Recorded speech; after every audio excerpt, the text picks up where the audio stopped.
It always starts the same way. She looks at you not as you are, but as who she imagines you might become. You feel it in her eyes, don't you? That flicker of deep attention, the intoxicating warmth of being truly seen. Or so you think. But she's not really seeing you. She's seeing a projection, a possibility, a mirror for something buried deep within her own unconscious. At first, it feels like love, the kind you've been waiting for. She leans in, she listens, she says things no one else has ever said in a voice that feels like home. But it's not love, not yet. What you're feeling is an archetype pulling strings behind the curtain. And if you don't understand it, you'll mistake being devoured for being desired. Carl Jung didn't talk about relationships in the language of fairy tales. He spoke in terms of archetypes, instincts, and the unconscious. And when he looked into the feminine psyche, he found something most people still don't have the courage to confront. The shadow of the feminine isn't always soft. Sometimes it's ravenous. This is the devouring feminine archetype. Not a villain, not a monster, but a psychic pattern that lives in all of us, especially in women who've never been taught to face their own emotional hunger. You've probably seen her before. She shows up as the siren, the enchantress, the dark mother. She appears in myths, in movies, in your memories. She seduces not with lust, but with intensity. She knows how to make you feel like the center of the universe, and then, without warning, she disappears. Or worse, she turns cold. You're left wondering what happened. Did you say something wrong? Did you fail her somehow? No. What happened was this. The shadow got bored. The fantasy dissolved, the illusion cracked. And now that you're no longer a source of psychic nutrition, you're no longer needed. That's the first rule of the devouring feminine. You are never being loved for who you are. You are being consumed for what you provide. Attention, adoration, emotional energy. And once that energy runs out, or stops being novel, she pulls away, discards. And here's the painful truth. She doesn't always know she's doing it.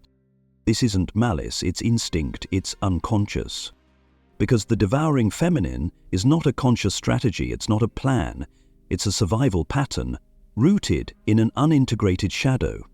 Carl Jung called the shadow the unknown side of the psyche, the part of you that contains everything you've repressed, denied, or avoided.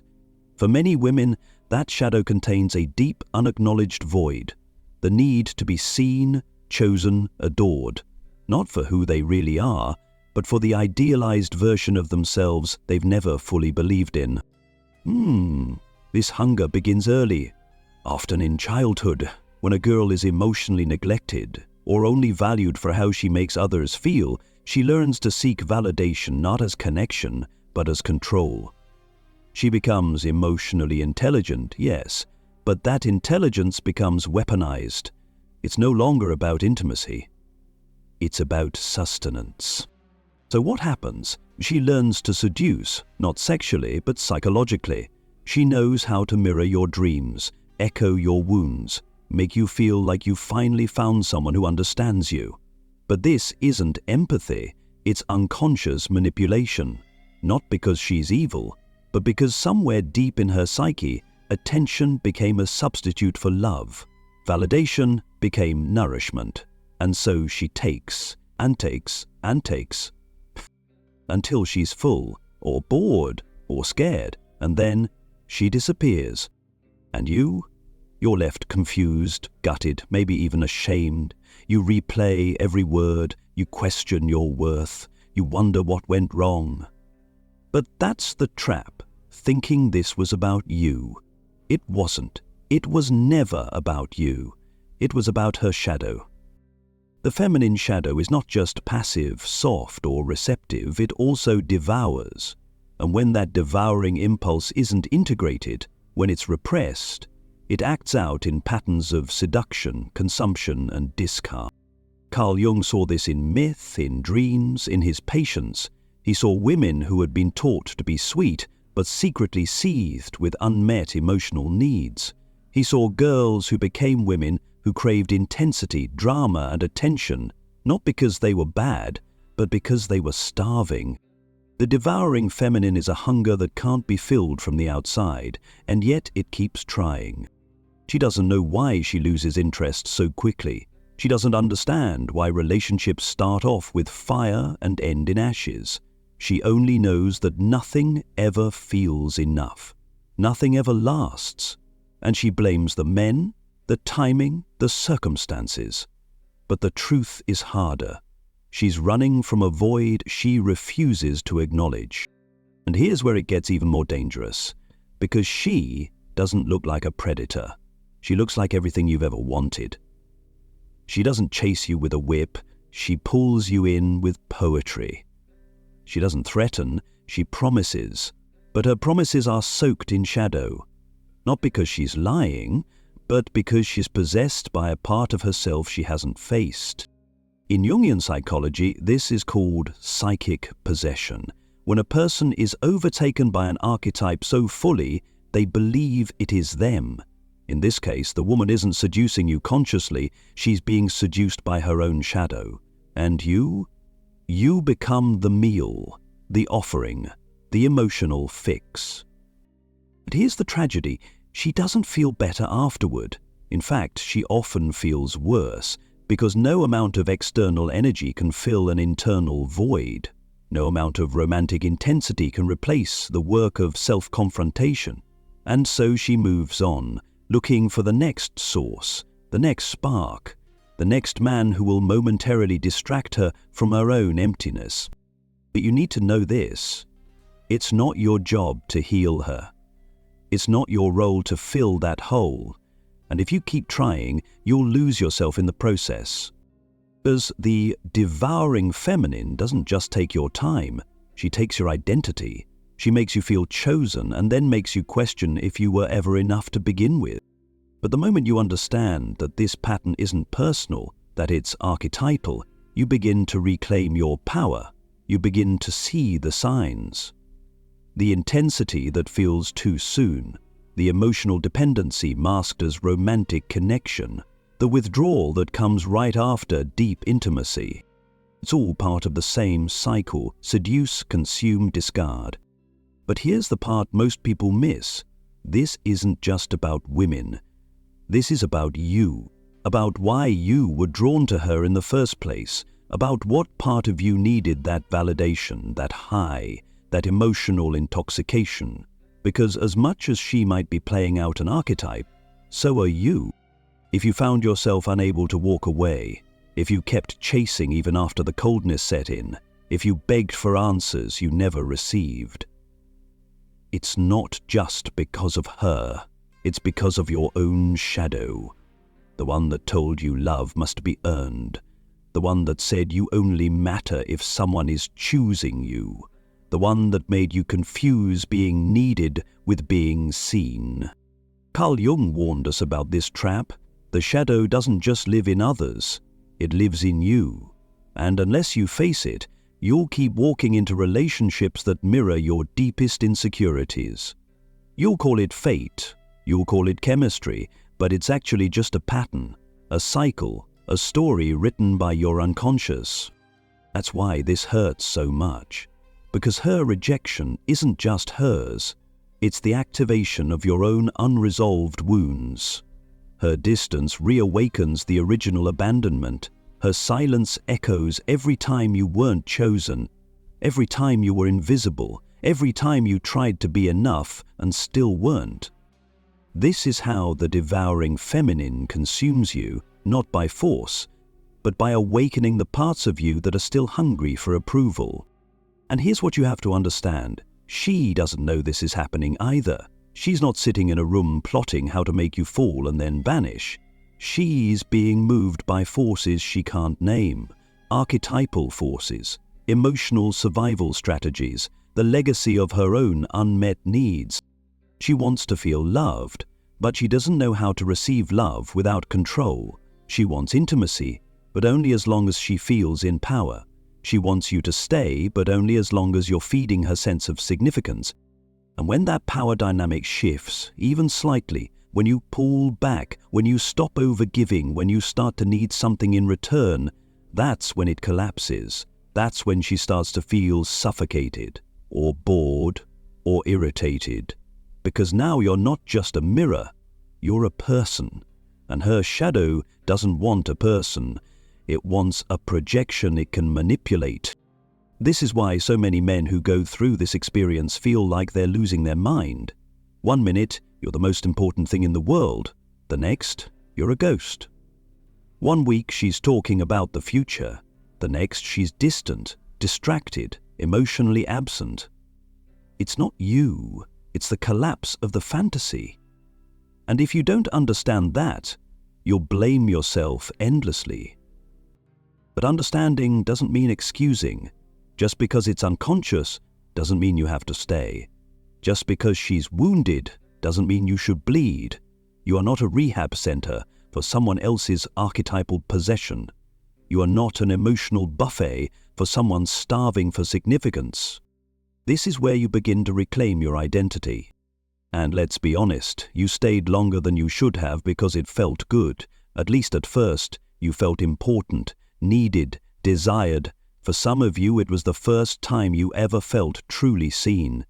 And that feeling is addictive. That high is intoxicating. But what you were feeling wasn't truth. It was transference, projection. 2 shadows dancing in a hall of mirrors. Because if you're honest with yourself, you weren't really being yourself either. You were performing, adjusting, trying to maintain the connection. You ignored the red flags. You explained away the emotional swings. You kept giving even when your gut said stop. Why? Because deep down, a part of you believed that this was as good as it gets, that love is supposed to be this dramatic, this confusing, this unstable. And that belief comes from your shadow, the part of you that never got to learn what healthy love feels like, the part of you that associates intensity with intimacy, chaos with chemistry. So what do you do now? You stop blaming her and you stop blaming yourself. You look beneath the pain. You ask deeper questions. You examine your own unconscious patterns. Because if you don't, you'll walk into the next relationship with the same wounds, and the same archetype will find you. Different face, same shadow. Carl Jung said, "Until you make the unconscious conscious, it will direct your life and you will call it fate." This is that moment, the moment you stop calling it fate, the moment you stop thinking you just attract broken people, the moment you realize this wasn't personal, it was archetypal. And here's the power in that. Archetypes can be healed, shadows can be integrated, patterns can be broken. But only when you're ready to stop chasing the fantasy and start facing yourself. Because the truth is, the devouring feminine doesn't lose power when she's confronted with blame. She loses power when you stop feeding her, when you step out of the projection, when you see the pattern for what it is, a survival strategy that doesn't belong to you. When you do that, something shifts, not just in your relationships, in your energy, in your presence, in your ability to recognize manipulation, not with judgment, but with clarity. That's when you stop being prey. That's when you start being whole. So, take a breath, let go of the need to figure her out. Let go of the story that says you weren't enough. She didn't leave because of your lack.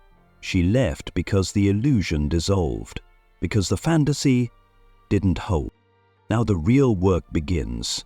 Not on her, on you. There's a hard truth you need to face here. If you keep trying to save people from their own shadows, you will drown in yours. That need to rescue, to be the exception, to be the one who finally fixes her, that's not love. That's your own unresolved story trying to write a new ending. But shadow work doesn't work like that. You don't heal by reenacting the wound. You heal by breaking the script. And the script you're caught in, this seductive pull toward women who consume and discard, is not about romance. It's about power, psychological power, emotional power, and most of all, power over your sense of worth. Carl Jung made this clear. The unconscious controls your life until you make it conscious. So if you keep ending up in the same type of relationship, if every love story starts like a fairy tale and ends like a horror film, it's time to stop asking what's wrong with her and start asking what this story is trying to teach you. Because the story won't change until you do. The devouring feminine archetype isn't just about women, it's also a mirror. She shows up to reveal what you haven't yet faced. She reflects your fear of being alone, your hunger to be needed, your willingness to trade authenticity for attachment. And when you finally recognize that, when you see that she is not your punishment but your teacher, something changes. You stop being angry, you start being awake. That anger you feel, it's justified, you were misled, you were emotionally used.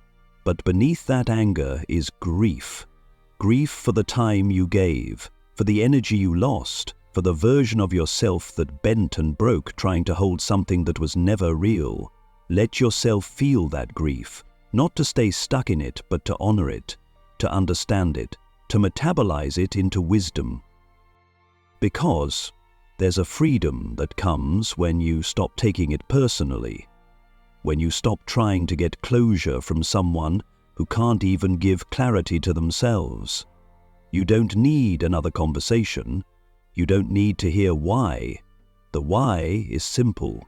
You stopped being a fantasy. You became a person, and her shadow didn't know what to do with that. But here's the opportunity, the part Jung called individuation. When you face the unconscious, when you stop running from the pain, you start to become whole. You stop playing roles, you start living as your actual self. And in doing so, you become someone who can no longer be manipulated, consumed, or discarded. Because once you understand the pattern, you no longer react to it. You observe it, you step out of it, you let it pass like a storm that no longer hits you directly because you're no longer standing in the same place. That's the thing about the devouring feminine. She only has power over you when you are disconnected from your own center. The moment you reclaim that center, her spell breaks. Not because she's changed, but because you did. You begin to see the signs. The love bombing disguised as connection. The emotional intensity that feels a little too fast, a little too addictive. The subtle ways your boundaries are tested, eroded, dismissed. And instead of getting pulled in, you pause.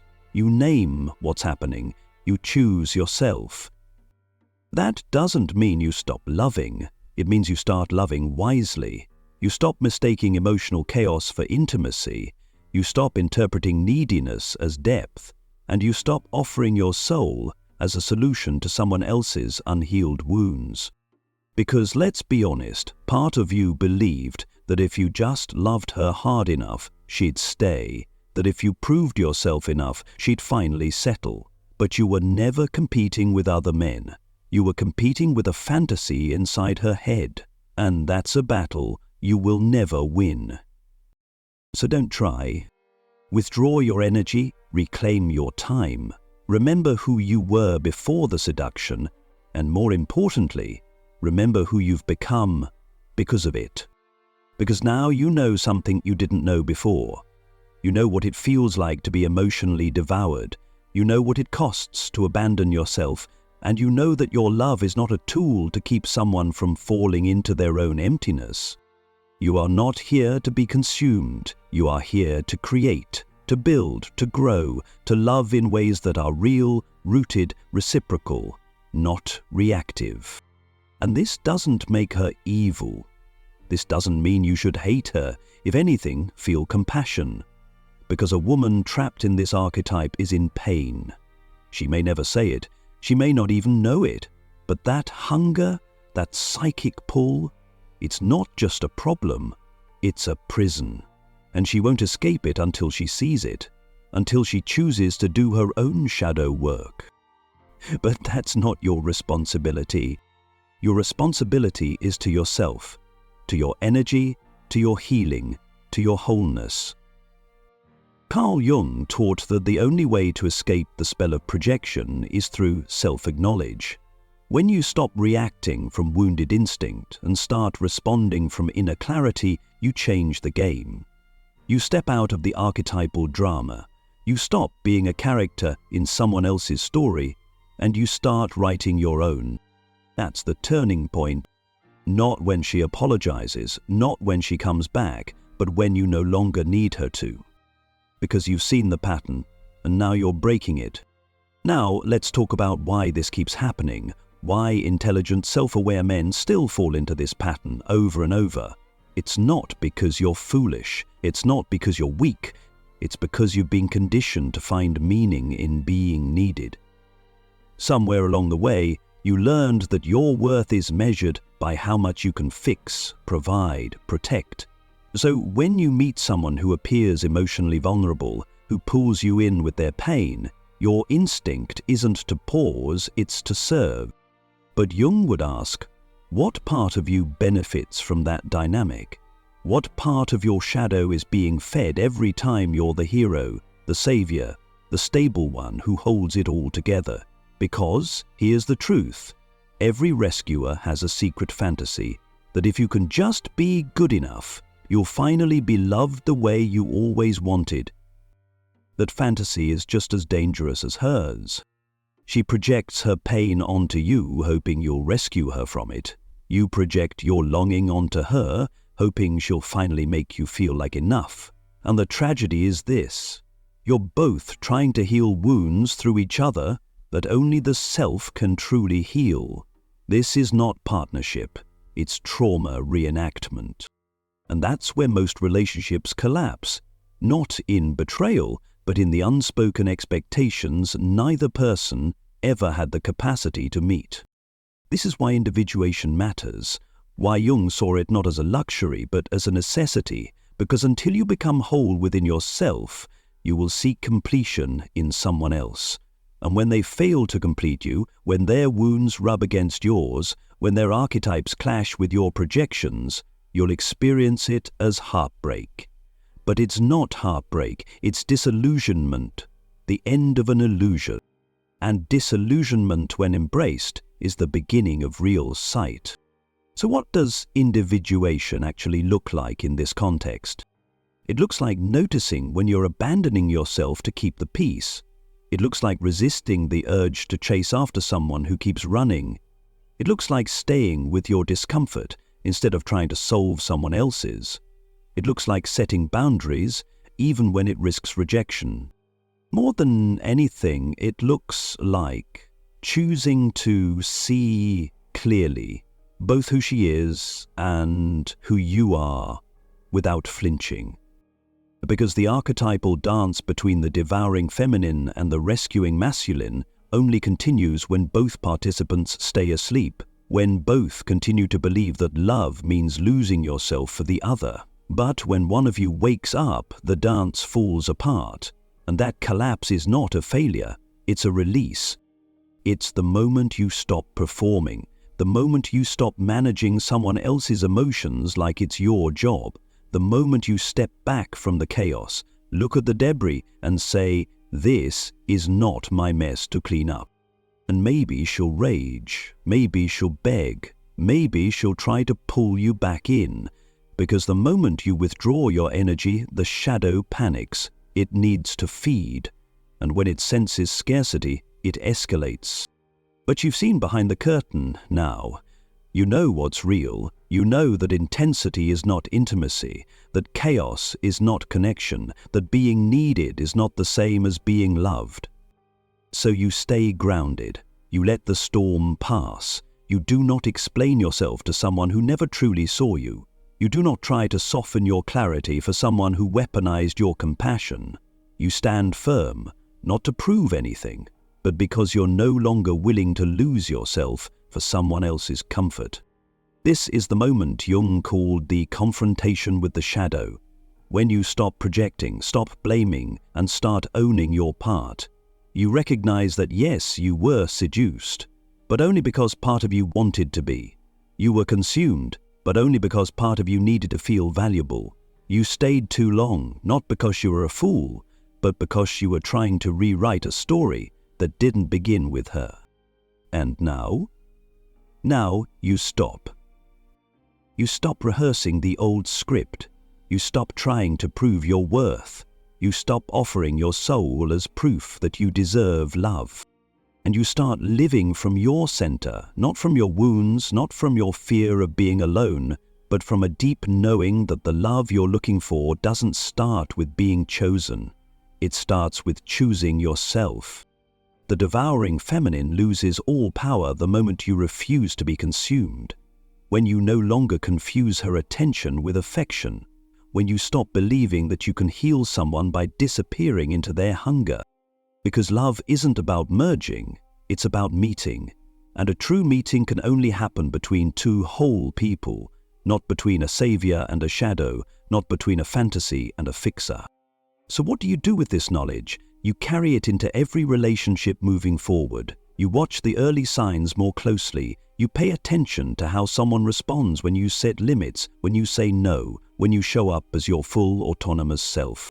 You stop trying to impress. You stop trying to rescue. You stop playing a role. And you let that be your boundary. Because the truth is, some women aren't ready to stop consuming, and some men aren't ready to stop being consumed. But the ones who are, they find each other. Quietly, steadily, beyond the drama, beyond the archetypes, in the space where mutual respect, emotional maturity, and psychological wholeness finally meet. That's what you're moving toward, and that's worth waiting for. And if you're wondering whether you'll ever trust again after what you've been through, know this. True trust doesn't come from naivety. It comes from discernment. It comes from having seen the shadow and not being afraid of it anymore. From recognizing manipulation not as a mystery but as a symptom. From knowing your own wounds so well that you no longer seek their comfort in someone else's chaos. This is what it means to walk the path Jung called individuation. It's not about becoming perfect. It's about becoming conscious. Conscious of your patterns. Conscious of your energy. Conscious of what you allow into your emotional field.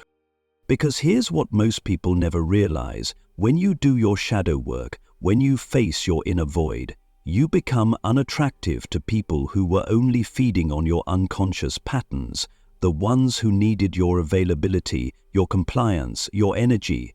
They drift away. Not because you push them, but because you no longer offer the feast they were feeding on. This might feel like loss. At first, it might even feel like loneliness, but it's actually alignment. You're no longer vibrating on the frequency of emotional confusion. You're not playing the same archetypal role.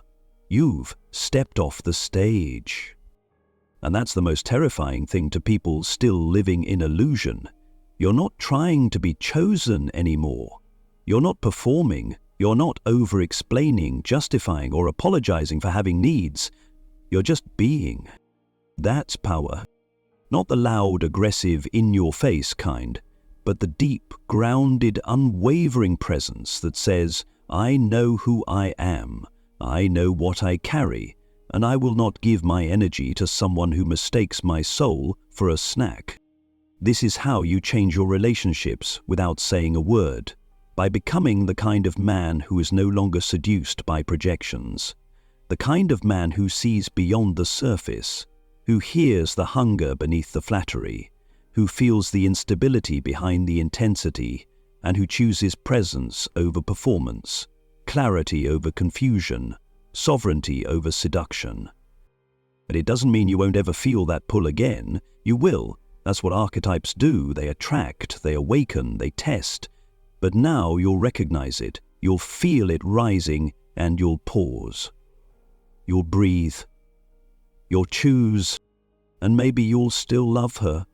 Maybe she's doing her own work, facing her own shadow. Maybe there's a real connection underneath the pattern. Or maybe she's not ready. Maybe she'll retreat into the cycle. That's not your burden to carry. Your task is simple. Stay awake. Stay sovereign. Stay in your truth. Because the devouring feminine is not a villain to be hated. She is a wound to be understood, a pattern to be seen through, a mirror for every man who has ever felt invisible unless he was being consumed. So don't run from what happened. Study it, journal it, speak it out loud, turn it into wisdom, turn it into clarity, turn it into the lesson that finally ends the cycle. You don't need to close your heart, you need to open your eyes. Because now you know what you're dealing with, and more importantly, now you know who you are in the face of it. You are not a fixer, you are not a fantasy, you are not a placeholder in someone else's emotional movie. You are a whole human being, and you deserve to be loved by someone who sees that, not just the image of you that dances in their unconscious. Let this be your turning point, the moment you stop chasing confusion and start inviting alignment. The moment you stop begging to be chosen and start choosing yourself. The moment you stop being prey and start being powerful. Not because you fight, but because you no longer feed the shadow. You've seen it, and now it can no longer control you.